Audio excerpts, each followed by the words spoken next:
प्रणाम आप सभी को। मेरा नाम रोशन है। दोस्तों, आज मैं आपके लिए लेकर आया हूँ महान रूसी साहित्यकार लियो टॉल्स्टॉय की लिखी एक बहुत ही प्रसिद्ध कहानी जिसका शीर्षक है प्रेम और भगवान। तो आइए शुरू करते हैं कहानी का पाठ। एक शहर में मार्टिन नाम का एक मोची रहा करता था। नीचे के तल्ले में एक छोटी सी कोठरी उसकी थी। वहां से खिड़की की राह सड़क दिखाई देती, जहां आने जाने वालों के चेहरे तो नहीं, पैर दिखाई दिया करते थे। मार्टिन लोगों के जूतों से ही उनको पहचानने का आदी हो गया था, क्योंकि वहां एक मुद्दत से रहता था तथा बहुतेरे लोगों को जानता था। पास पड़ोस में शायद कोई जोड़ा जूता होगा जो उसके हाथों नहीं निकला हो। सो खिड़की की राह वह अपना ही कार्य देखा करता। कुछ जोड़ियों में उसने तला बैठाया था तो कुछ में और मरम्मत की थी। कुछ ऐसे भी होते कि पूरे के पूरे उसी के बनाए हुए। वह बड़ा ही मेहनती तथा मिलनसार था। उसकी नज़रों में काम ही पूजा थी। काम के लिए वह उतना ही चौकस रहता था कोई पुजारी जैसे पूजा के समय का पाबंद होता है। उसके जीवन का जैसे यही एक सिद्धांत था कि कड़ा श्रम, काम के प्रति ईमानदारी, वाजिब मुनाफा तथा शांति भरा संतोषपूर्ण जीवन। वह जहाँ पूरी ईमानदारी से अपने कार्य को अंजाम देता था, वहीं माल अच्छा लगाता और दाम भी वाजिब से अधिक नहीं लेता था। बड़ी बात यह थी कि वह वायदे का पक्का था। जिस दिन की मांग होती, यदि उस दिन पूरा करके दे सकता तो वह काम लेता था, नहीं तो साफ कह देता था। वचन करके झुठलाता नहीं था। इसीलिए आसपास सरनाम था और काम की उसके पास कभी कमी नहीं होती थी। यों व्यक्ति वह नेक था और नीति की राह उसने कभी नहीं छोड़ी थी। उम्र ज्यादा होने पर तो वह और भी आत्मा की भलाई की और भगवान की बातें सोचने लग गया था। अपना निजी काम आरंभ करने का वक्त आने से पहले ही, यानी जब वह दूसरे के यहाँ मजदूरी का कार्य किया करता था, तभी उसकी स्त्री का देहांत हो गया था। पीछे एक 3 साल का बच्चा वह छोड़ गई थी। बालक तो और भी हुए थे, मगर छुटपन में ही सब जाते रहे थे। पत्नी की मौत के पश्चात पहले तो मार्टिन ने सोचा कि बच्चे को देहात में बहन के यहाँ भेज दूं, पर फिर बच्चे को पास से हटाने को उसका जी नहीं हुआ। वहां दूसरे के घर बच्चे को जाने क्या भुगतना पड़े क्या नहीं, इससे चलो अपने पास ही जो रहने दूं। सो मार्टिन नौकरी छोड़ घर किराए पर ले बच्चे के साथ वहीं रहने तथा अपना काम करने लगा। मगर बालक का सुख उसकी किस्मत में न लिखा था। बालक 12 बरस का हो चला था तथा उम्मीद बंधने लगी थी कि बाप के काम में अब कुछ सहाय होने लगेगा कि तभी आया बुखार पूरे हफ्ते रहा होगा और बालक उसमें चल बसा। मार्टिन ने बच्चे को दफनाया, मगर मन में उसके ऐसा दुख समा गया, ऐसा दुख कि भगवान तक को कोसने को जी होता था। दुख में बार बार वह कहता कि हे ईश्वर, मुझे उठा लो। तुम कैसे हो कि मेरा इकलौता नन्ही सी उम्र का जो मेरे प्यार का बालक था, उसे तो तुमने उठा लिया तथा मुझ बुढ़े को छोड़ दिया। सो इस करनी पर जैसे उसने हठ ठान कर परमात्मा को अपने से बिसार दिया। एक दिन उसी गांव के एक बुजुर्ग जो घर छोड़ पिछले 8 बरस से तीरथ घूम रहे थे, सफर की राह में मार्टिन के पास आए। मार्टिन ने अपने मन का घाव उनके आगे खोल दिया और सब दुख कह सुनाया। बोला, अब भाई मुझे जीने की चाह नहीं रह गई है। बस भगवान करे मैं जल्दी से यहाँ से उठ जाऊं। तुम्हें बताओ जग में अब कौन आस मुझे बाकी है। उन बूढ़े यात्री ने कहा, ऐसी बात मुंह से नहीं कहते मार्टिन। ईश्वर की लीला भला हम क्या जाने। कोई हमारा चाह यहाँ थोड़े ही होता है। भगवान की मर्जी ही चलती है। उनकी ऐसी ही मर्जी है कि बच्चा चला जाए तथा तुम जियो तो इसी में होगी भलाई कोई। तुम जो निराशा की बात करते हो, सो वजह है कि तुम बस अपने ही सुख के लिए जीना चाहते हो। मार्टिन ने पूछा, नहीं तो भला किसके प्रति जीना चाहिए? वृद्ध ने कहा, भगवान के लिए मार्टिन। उसने हमें जीवन दिया, सो उसी के लिए हमें जीना चाहिए। उसके निमित्त जीना सीख जाओ तो फिर कोई क्लेश ही न रहे। फिर सब आसान हो जाए। जो लोग मन में ठान लेते हैं कि ईश्वर के लिए जीना है, उसकी मर्जी से जीना है, उसकी मर्जी से चलना है, उसकी ज़िंदगी में कभी कोई व्याधि नहीं आती। वह दुनिया में सबसे अधिक सुखी हो जाता है। सुनकर मार्टिन कुछ वक्त चुप रहा, फिर बोला, पर ईश्वर के लिए जीना कैसे होगा? वृद्ध ने जवाब दिया, संत लोगों के चरित्र से पता लग सकता है कि ईश्वर के प्रति जीने का भाव क्या है। अच्छा, तुम बाँच तो सकते हो ना? तो इंजील की एक पोथी ले लेना, उसे पढ़ना, उसी में सब लिखा है। उससे पता लग जाएगा कि ईश्वर की मर्जी के मुताबिक जीना कैसा होता है। ये वचन मार्टिन के मन में बस गए। उसी दिन वह गया और बड़े छापे की इंजील की पोथी ले आया और पढ़ना आरंभ कर दिया। पहले ख्याल था कि छुट्टी के दिन 7वें रोज पढ़ा करूंगा, लेकिन एक बार पढ़ना शुरू किया कि उसका मन बड़ा हल्का मालूम हुआ, सो वह रोज रोज पढ़ने लगा। कभी तो पढ़ने में इतना दत्तचित हो जाता कि लालटेन की बत्ती हल्की पढ़ते पढ़ते बुझ तक जाती। तब कहीं पोथी हाथ से छूटती। देर तक पढ़ता रहता और जितना पढ़ता उसे साफ दिखता कि भगवान की आदमी से क्या चाहना है और ईश्वरमय होकर व्यक्ति को कैसे जीवन बिताना चाहिए। उसका दिल खूब हल्का हो गया था। पहले जब वह रात को सोने लगता था तो दिल पर बहुत बोझ मालूम हुआ करता था।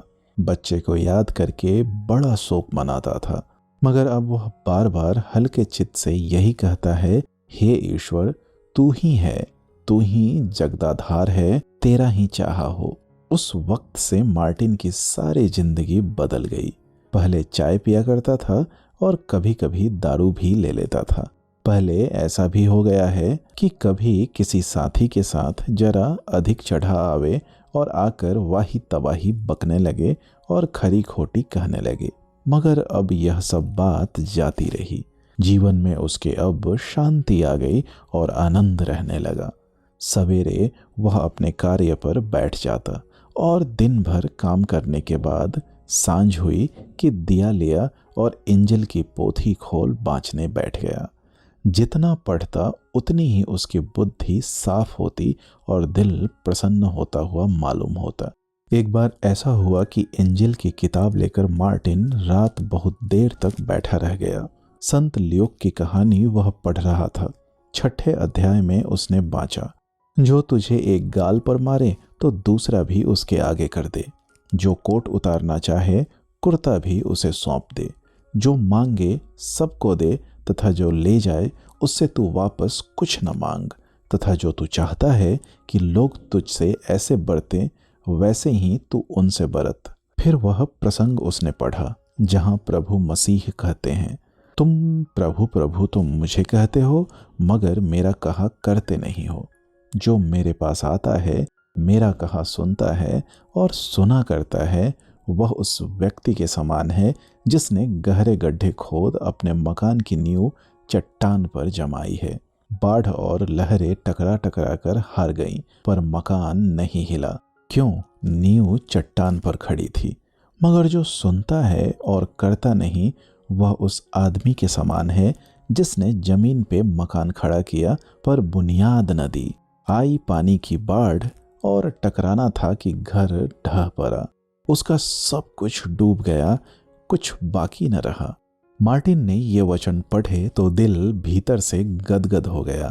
आंख से ऐनक उतार उसने पोथी पर रख दी तथा माथे पर उंगली देकर उस कथन पर वह गहरा सोच करने लगा। उन वचनों से वह अपने जीवन की तोल परख कर रहा था। अपने से ही वह पूछने लगा कि अब मेरा मकान चट्टान पर है कि रेत पर खड़ा है। चट्टान पर है तो ठीक है, मगर यहाँ अकेले में बैठे तो वह सही दुरुस्त मालूम होता है, जैसे भगवान की मर्जी के मुताबिक ही मैं चल रहा हूँ। लेकिन आंख झपकी कि मन में विकार हो जाता है, तो भी जतन मुझे छोड़ना नहीं चाहिए। जतन में ही आनंद है। हे ईश्वर, तुम ही मालिक हो। यह सब विचार कर वह फिर सोने को हुआ, मगर पोथी उससे नहीं छूटती थी। सो फिर वह 7वां अध्याय बाँचने लगा। वहाँ जहाँ की 100 बरस का वृद्ध प्रभु के पास आता है और विधवा के लड़के का जिक्र है और संत जॉन के शिष्य लोग मिलते हैं। पढ़ते पढ़ते फिर वह जगह आई जहां एक धनी मानी यीशु मसीह को अपने घर भोजन देता है। फिर वह स्थल कि जहां एक पापन आंसुओं से उनके चरण पखाड़ती और केसों से पोंछती है। उस वक्त प्रभु उसका पक्ष लेते, उसे आशीष और आशा देते हैं। किताब का 44वां बंध आया और मार्टिन ने पढ़ा। तब प्रभु उस स्त्री की ओर होकर साइमन से बोले, इस स्त्री को देखो, मैं तुम्हारे घर अतिथि हूँ, मगर तुमने मेरे पैरों पर पानी नहीं दिया, और यह है कि अपने आंसुओं से इसने मेरे पैर धोए हैं तथा केशों से उन्हें पोंछा है। तुम मुझसे बचे हो, और जब से मैं आया हूँ यह मेरे पाँव को ही चूमती रही है।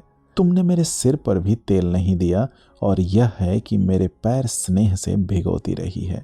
यह शब्द पढ़ते पढ़ते मार्टिन सोचने लगा। उसने पाँव पर पानी नहीं दिया, उन्हें छूने से बचा, सिर को तेल नहीं दिया। मार्टिन ने ऐनक उतार वही पोथी पर रख दी तथा सोच में डूब गया। वह व्यक्ति मेरी तरह का रहा होगा, अपनी ही अपनी सोचता होगा, कैसे स्वयं अच्छा खा लेना और आराम से रह लेना। बस अपनी ही सोच, मेहमान की चिंता नहीं, सिर्फ अपना ही अपना उसे ख्याल था। मेहमान की तनिक परवाह नहीं थी। और कौन मेहमान? खुद भगवान, जो कहीं वह मेरे यहाँ पधार जाए तो क्या मैं भी वैसा ही करूं? उस वक्त दोनों बाह चौकी पर डाल उसी पर मार्टिन ने अपना सिर टेक दिया। ऐसे बैठे बैठे जाने कब उसे नींद आ गई। इतने में जैसे बिल्कुल कान के पास से बड़े बारीक सुर में किसी ने कहा, मार्टिन। मार्टिन मानो नींद से चौंक कर उठा, बोला, कौन है?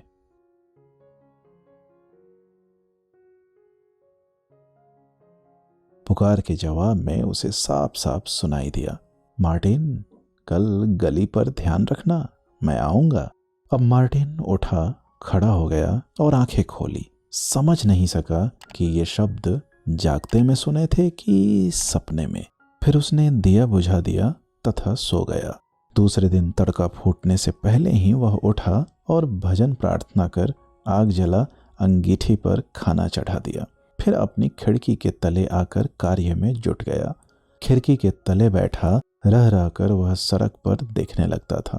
कार्य से अधिक उसे किसी के आने का ध्यान था।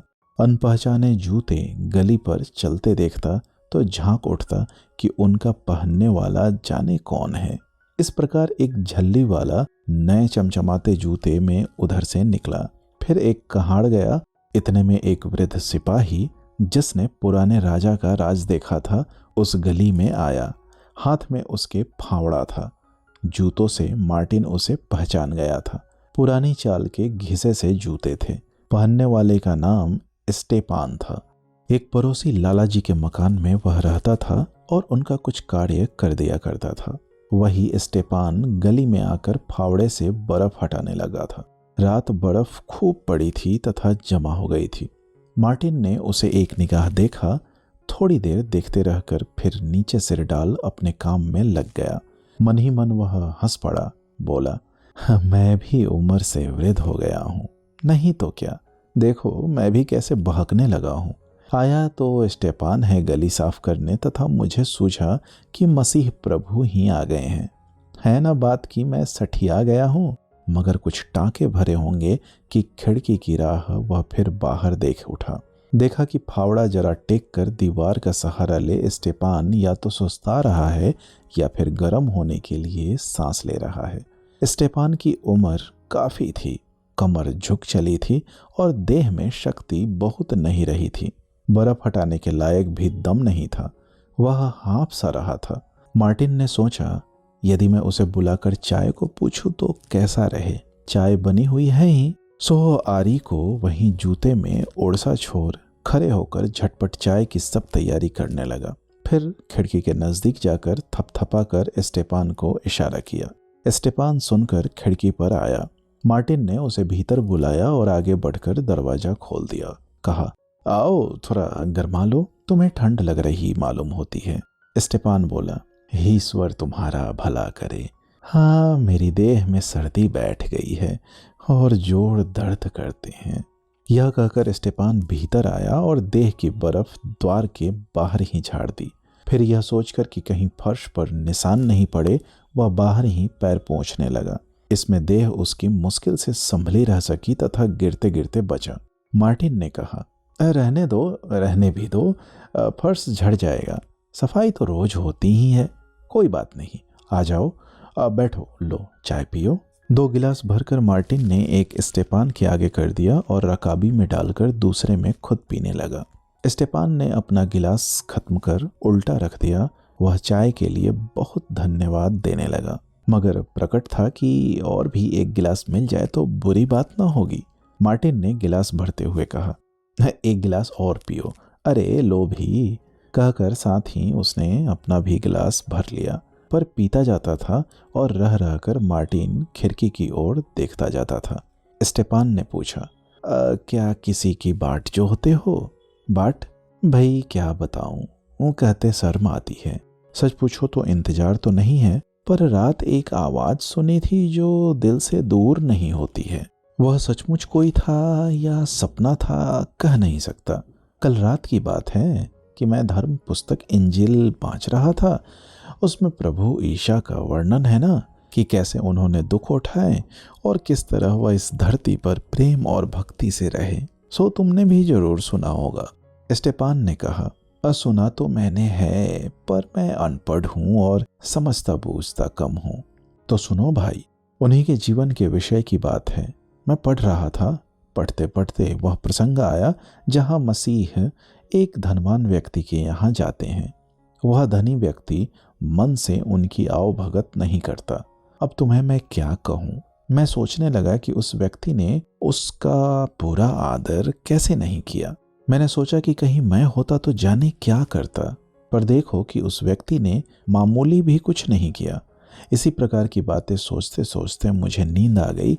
फिर एकाएक जो जागकर उठा तो ऐसा लगा कि कोई मुझे नाम लेकर धीरे से कह रहा है कि देखना, इंतजार में रहना, मैं कल आऊँगा। ऐसा 2 बार ही हुआ। सच कहूँ तो भाई, वह बात मेरे मन में बैठ गई।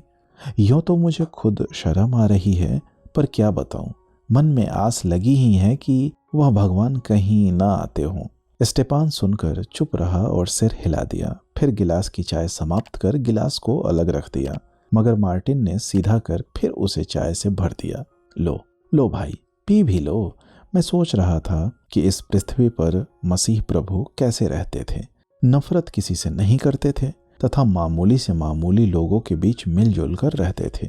साथ ही उनके साधारण जन थे और हम जैसे अधम तथा पापी लोगों को उन्होंने शरण देकर उठाया था।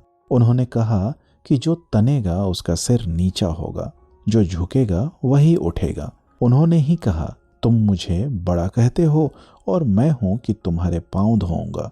कहा कि सबसे आगे वही गिना जाएगा जो सबसे पीछे रहकर सेवा करेगा, क्योंकि जो दीन है तथा दयावान है और प्रीत रखते हैं वही धनी है। स्टेपान सुनते सुनते अपनी चाय भूल गया। बूढ़ा व्यक्ति था और जल्दी उसे आंसू आ जाते थे। सो वहां बैठे बैठे भगवत वाणी सुनकर उसके दोनों गालों पर आंसू ढुलकने लगे। मार्टिन ने कहा, लो लो, एक और बस। मगर स्टेपान ने माफी मांगी, धन्यवाद दिया और गिलास को रखकर उठ खड़ा हुआ।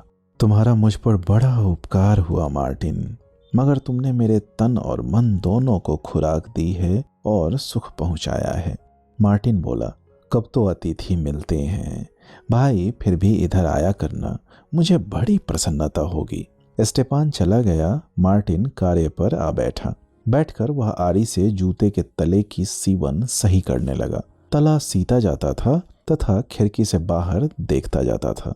यीशु की तस्वीर उसके मन में थी तथा उन्हीं की करनी और कथनी की याद से उसका अंतःकरण भरा था। इतने में 2 सिपाही उधर से निकले, फिर पड़ोस के एक मकान मालिक निकले, फिर एक झाबा लिए नानबाई उधर से गया। ऐसे बहुत से लोग चलते हुए गए। बाद में एक महिला आई जिसके पैरों में देहाती जूतियां थी। वह खिड़की के सामने से गुजरी, मगर आगे दीवार के पास जाते जाते रुक गई। मार्टिन ने खिड़की में से उसे देखा। वह इधर के प्रति अनजान मालूम होती थी। कपड़े मामूली थे और गोद में बच्चा था। दीवार के पास वह हवा की तरफ पीठ करके खड़ी हो गई थी। बच्चे को हवा की शीत से बचाने को वह उसे बार बार ढकने का जतन करने लगी, मगर उठाने का कपड़ा उसके पास नहीं के बराबर था। खिड़की में से मार्टिन ने बालक का रोना सुना। महिला उसे मना मना कर चुप कराना चाहती थी और वह चुप नहीं होता था। मार्टिन उठा और द्वार के बाहर जाकर बोला, सुनना माई, इधर सुनो। महिला सुनकर मुड़ी। ठंड में खुले में बच्चे को लेकर क्यों खड़ी हो? अंदर आ जाओ, यहाँ बच्चे को सही तरह उठा भी लेना। इधर आओ, इधर। एक बूढ़ा व्यक्ति नाक पर ऐनक चढ़ाए इस तरह से उसे बुला रहा है, यह देखकर महिला को अचरज हुआ, लेकिन वह चलती आई। साथ साथ दोनों भीतर आए और कमरे में पहुंचे। वहां मार्टिन ने हाथ से बताकर कहा, वह खाट है, बैठ जाओ वहां। आग है ही, जरा गरमा लो और बच्चे को भी दूध पिला लो। दूध मेरे कहाँ है? सवेरे से कुछ खाया ही नहीं है मैंने। यह कहने पर भी बच्चे को उसने छाती से लगा ही लिया। मार्टिन ने सिर खुजलाया, फिर रोटी निकाली तथा एक तस्तरी, फिर अंगीठी से उतारकर कुछ शोरबा रकाबी में दे दिया। दलिए की पतीली भी उतारी, मगर वह अभी हुआ नहीं था, सो बस रोटी रस्सा ही समक्ष कर दिया। लो बैठ जाओ और आरंभ करो। बच्चा लाओ मुझे दो। देखती क्या हो? बच्चे क्या मुझे नहीं हुए हैं? देख लेना, मैं बालकों को खूब मना लेता हूँ। महिला बैठकर खाने लगी। मार्टिन ने बालक को बिछौने पर लेटा दिया और खुद बैठ गया। वह तरह तरह से बच्चे को बहलाने लगा, कभी कैसी आवाज निकालता तथा कभी कैसी बोली बोलता, मगर दांत थे नहीं और आवाज उससे ठीक से निकलती नहीं थी। सो बच्चे का रोना जारी रहा। तब उंगली दे देकर वह बच्चे को गुदगुदाने लगा। फिर एक खेल खेला। उंगली सीधी बच्चे के मुंह तक ले जाता, फिर चट से खींच लेता।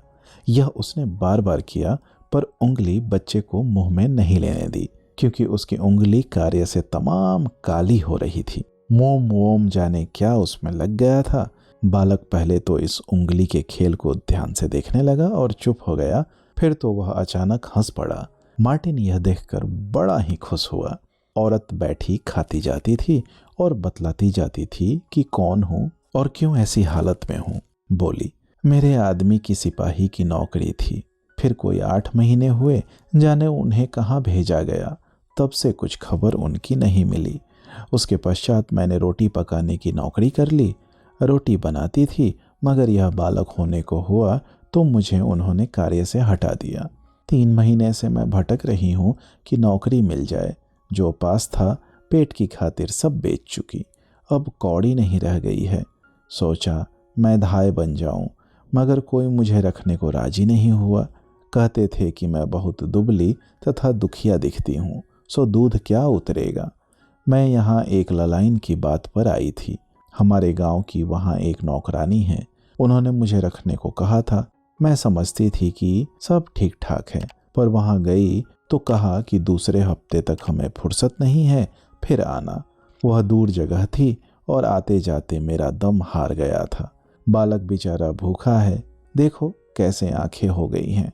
भाग्य की बात है, वह तो घर की मालकिन दयालु है, भाड़ा नहीं लेती, नहीं तो मेरा ठौर ठिकाना न था। मार्टिन ने सुनकर सांस भरी। पूछा, कोई गर्म वस्त्र पास नहीं है? बोली, गर्म वस्त्र कहाँ से हो, अभी कल ही छाह आने में अपना चादर गिरवे रख चुकी हूँ। इतना कहकर स्त्री बढ़ी तथा बच्चे को गोद में ले लिया। मार्टिन खड़ा हो गया और अपने कपड़ों में खोज छान करने लगा। अंत में एक बड़ा गर्म चोगा उसने निकाला और कहा, यह लो, वस्तु तो फटी पुरानी है, पर चलो बच्चे के कुछ तो काम आ ही जाएगी। स्त्री ने उस चोगे को देखा, फिर उस दयावान बूढ़े की तरफ आंख उठाई, फिर चोगे को हाथ में लेते लेते वह रो पड़ी। मार्टिन ने मुड़कर चारपाई के नीचे झुककर वहां से एक छोटा सा बक्स निकाला, उसमें इधर उधर कुछ खोजा तथा फिर नीचे सरक कर बैठ गया। स्त्री बोली, ईश्वर तुम्हारा भला करे बाबा, सचमुच ईश्वर ने ही मुझे इधर भेज दिया, नहीं तो बालक ठिठुर कर मर चुका होता। मैं जब चली तब सर्दी इतनी नहीं थी, अब तो कैसी गजब की शीतल बयार चल रही है। जरूर यह ईश्वर की करनी है कि तुमने खिड़की से बाहर झांका तथा मुझ गरीबिनी पर दया की। मार्टिन मुस्कुराया, बोला, यह सत्य बात है, उसी ने मुझे आज इधर देखने को कहा था। कोई यह संयोग ही नहीं है कि मैंने तुम्हें देखा। यह कहकर मार्टिन ने उसे अपनी स्वप्न की बात सुनाई। बताया कि कैसे भगवान की वाणी हुई थी कि इंतजार करना, मैं आऊंगा।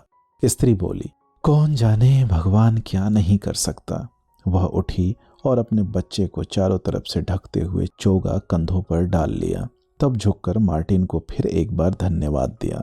ईश्वर के नाम पर यह लो, मार्टिन ने कहा और चदरा गिरवी से छुड़ाने के प्रति छह आने स्त्री के हाथ में थमा दिए।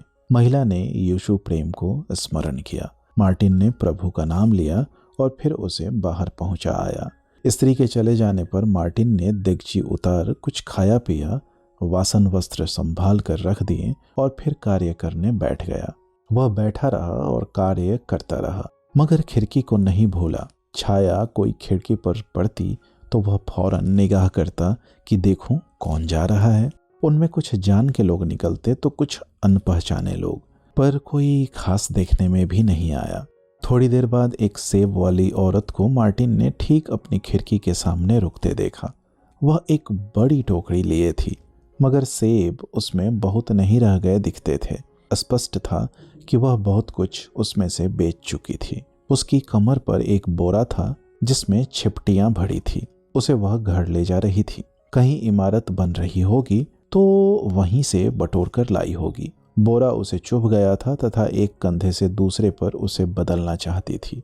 सो बोरे को उसने रास्ते के एक तरफ रख दिया और टोकरी को किसी खंभे से टिका दिया। फिर बोरे की छिपटियों को हलहलाने लगी।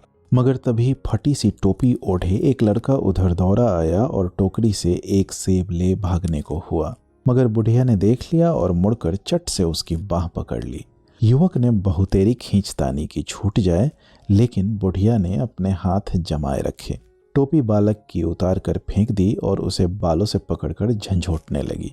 युवक चिल्लाया, जिस पर बुढ़िया और धिक्कार उठी। यह देखकर मार्टिन के हाथ की आरी उड़सी भी नहीं कि हाथ से उसे वह वहीं डाल झट से द्वार के बाहर आ गया।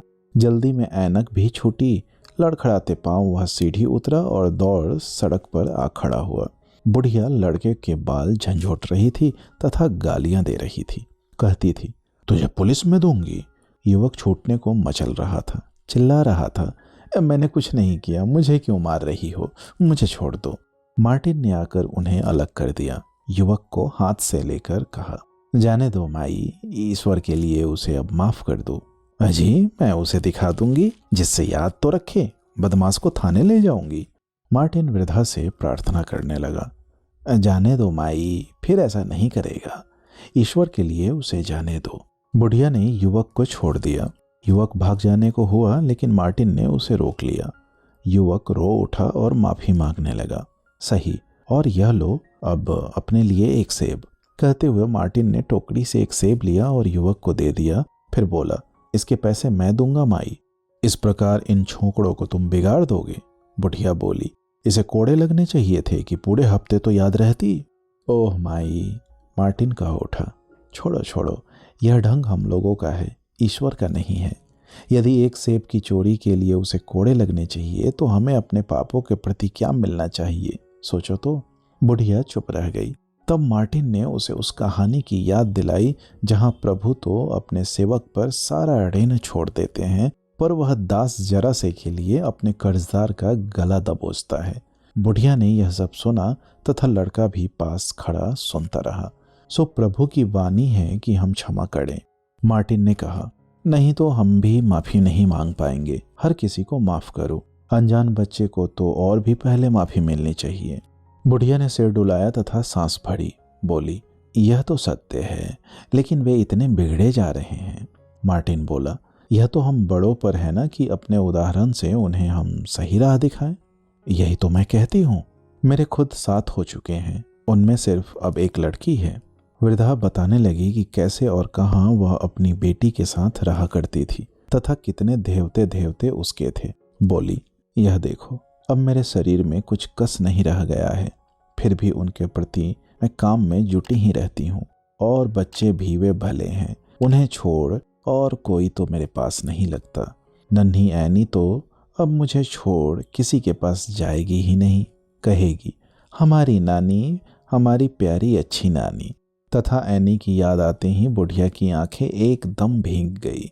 लड़के के लिए बोली, सच तो है, बेचारे का बचपन था और क्या, ईश्वर उसका सहाई हो। यह कहकर जैसे ही वह बोरा उठाकर अपनी पीठ पर रखने को हुई कि युवक कूदकर उसके सामने आ खड़ा हुआ और बोला, लाओ यह मैं ले चलूँ माँ, मैं उसी तरफ जा रहा हूँ। वृद्धा ने हाँ में सिर हिलाया और बोरा लड़के की कमर पर रख दिया। फिर दोनों साथ साथ गली में चलते गए। मार्टिन से सेब के पैसे मांगना वृद्धा बिल्कुल ही भूल गई। दोनों आपस में बोलते चालते वहां से गए तथा मार्टिन खड़ा खड़ा उन्हें देखता रहा। आंख से वे ओझल हो गए तो मार्टिन घर वापस आया।